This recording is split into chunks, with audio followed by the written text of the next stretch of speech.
Madame, monsieur, bonjour. Il est pile poil 10h25. C'est en direct, c'est mieux le matin. C'est le premier rendez-vous avec l'Alsace et avec Jacques Marmet. C'est notre invité ce matin. Ce monsieur opticien dans la vie est un fou de montagne.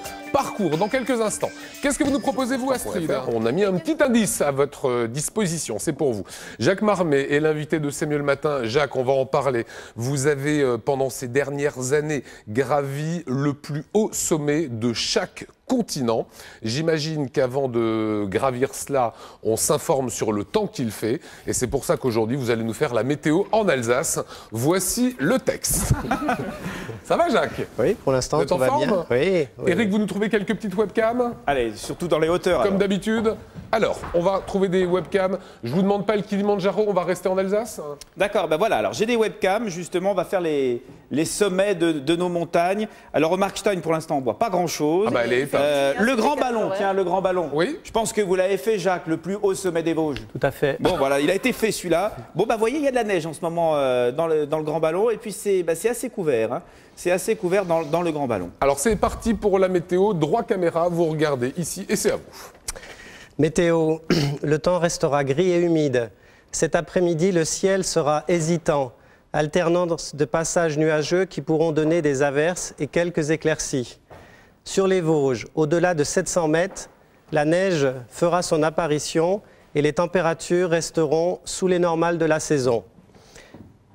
8 à Strasbourg, 9 à Mulhouse, 7 à Wissembourg et 1 degré au Grand Ballon. Bon, faut être clair, il est meilleur opticien et meilleur alpiniste. Ça, aujourd'hui, on peut le dire. On est ravis, en tout cas, que vous soyez là. N'oubliez pas qu'on peut fêter l'anniversaire de ses copains, de sa famille, de ses enfants grâce à C'est mieux le matin. Vous allez sur notre site, il y a une petite icône, vous cliquez, fêtez l'anniversaire de vos proches. En l'occurrence, aujourd'hui, c'est pas un proche, mais c'est une véritable star. C'est Kad Merad, acteur qui explose littéralement ces dernières années. Kad Merad, vous lui donnez quel âge, Jacques? Kad Merad? Bienvenue chez les Ch'tis. Oui. 44 Comme moi 45. 47, on va dire. 44. 44. Ouais, il est jeune. Et Mariah Carey. Ah, elle est belle. Ouais. 38 32. 38. 38 Ouais, t'es bonne, hein? T'es bonne en âge. Allez, on a notre invité Jacques Marmet au mois de décembre. Il est revenu, on pourrait dire, du dernier sommet, du dernier continent qui était l'Antarctique. Vous ne l'aviez pas fait. C'était le mont Vison. Avant cela, un petit tour sur les 7 sommets qu'il a réalisés. Et c'est un documentaire que vous verrez samedi prochain. Regardez. Le Seven Summit consiste à gravir le plus haut sommet de chaque continent.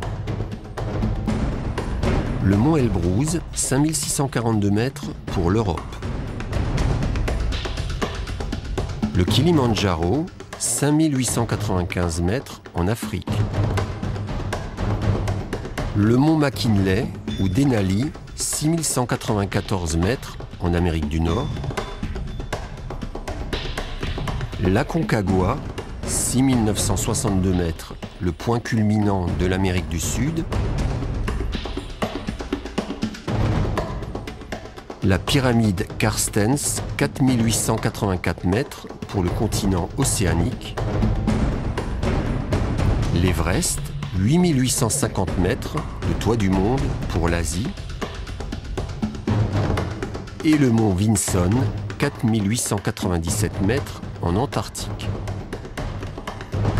Ce défi a été réalisé en premier par le célèbre alpiniste Reinhold Messner, premier homme à avoir aussi gravi les 14 sommets de plus de 8000 mètres. C'est en finançant lui-même depuis 13 ans ces différentes expéditions que Jacques Marmet, 51 ans, opticien strasbourgeois et alpiniste amateur, est en passe de réaliser ce challenge exceptionnel. Ah ouais, moi je dis bravo. Et pendant qu'on voyait ces images, il y a Benoît qui est cadreur qui fait « Vous avez fait tout ça ?» Et Jacques Marmet qui répond « Faut bien s'occuper un petit peu. » Voilà, ça c'est les vraies coulisses en direct. Ça a commencé en 94, votre aventure. Oui. En 94, vous décidez de faire les façades de l'Aconcagua. Oui. Ça se trouve en Amérique du Sud. Oui. Défi complètement fou parce que vous n'êtes pas du tout alpiniste à la base, quoi. Non, pas du tout. Pas du tout. Je suis tombé dedans. il y a 14 ans, poussé par un Alsacien que vous connaissez tous, c'est Bernard Gillet, qui était habilleur rue des Halbardes, qui, dans un premier temps, juste avant la Concagua, m'a emmené au Mexique faire l'ascension du Popocatépetl. Et ça me faisait rire parce que dans Tintin et Milou, on en parlait de ce super sommet qui fait 5400 mètres. Tout a commencé là. Et à partir de ce moment-là, vous vous êtes dit, je vais faire le plus haut sommet de chaque continent? Non, c'est l'année d'après, c'est Bernard qui vient me voir et qui me dit, tiens, va en Argentine, va faire la Concagua. Alors je lui dis, c'est quoi ça? Il me dit, c'est le plus haut sommet de l'Amérique du Sud, le plus haut sommet des deux Amériques. Et je lui dis, mais il fait combien? Alors il me dit, il fait 6960. Oh, je lui dis, non, c'est trop dur pour moi. Le Popo, c'était bien. Il dit, si, voilà une revue, Lila. Et à la fin de la revue, j'apprends que Bernard Muller, un autre Bernard qui est alsacien, une structure qui organisait des départs sur la Concagua. Et un mois après, j'ai eu Laurence de la Ferrière, une grande exploratrice, comme chef d'expédition pendant 3 semaines. Alors on voit des images, quelques images. Ça c'est sur l'Everest, camp de base de l'Everest à 6400 mètres. Alors est-ce que c'est celui-là, c'est le plus beau, c'est le plus fou? C'est le plus mythique en tout cas? Oui, certes, c'est le plus long. C'est 2 mois sur la montagne. Or sur l'Everest, c'est la première fois que j'organisais seul l'expédition. Je suis parti sans guide, sans accompagnateur. J'avais seulement un Sherpa d'altitude avec moi et un cuisinier. Est-ce que c'est forcément le plus difficile, Jacques? Parce que c'est vrai qu'on se dit 8000 mètres, c'est difficile. Mais quand on voit que vous avez été en Antarctique, on se dit que les températures extrêmes, ça doit être très difficile aussi. Les températures extrêmes, c'est difficile, mais encore plus dur que les températures extrêmes, c'est les variations de température. Ouais. À l'endroit où vous avez vu la tente là précédemment sur le reportage, on a 40 degrés d'amplitude thermique par jour. Je m'explique. La nuit, sous tente, il fait moins 13 globalement sur le glacier. Et au même endroit, à 3 heures de l'après-midi, il peut faire plus 32. Parce qu'on est sur un glacier qui a un effet de four solaire, donc ça monte la température. Donc là, ces images, on va dire que c'est plutôt ensoleillé, c'est l'après-midi, j'imagine. Il peut faire à 30 degrés. Il peut faire plus 30 degrés. Alors plus 30 degrés sous la tente, parce que comme on est sur glacier, il fait toujours froid, il y a toujours un petit vent un peu désagréable, de telle sorte que vous ne restez pas à l'extérieur, vous êtes sous la tente. Mais là, sous la tente, il y a un effet de serre. Donc les deux effets cumulés, à cet endroit, il peut faire plus 32 degrés. Richard? Comment on se prépare pour de tels voyages? Alors là, tout de suite, on commence par parler de l'Everest, mais il faut savoir que c'est inimaginable de penser à l'Everest avant d'avoir fait un parcours initiatique en montagne, ce que j'ai fait donc après la Concagua, où je me suis rendu compte déjà sur le Popocatépetl que j'avais pas souffert de l'altitude.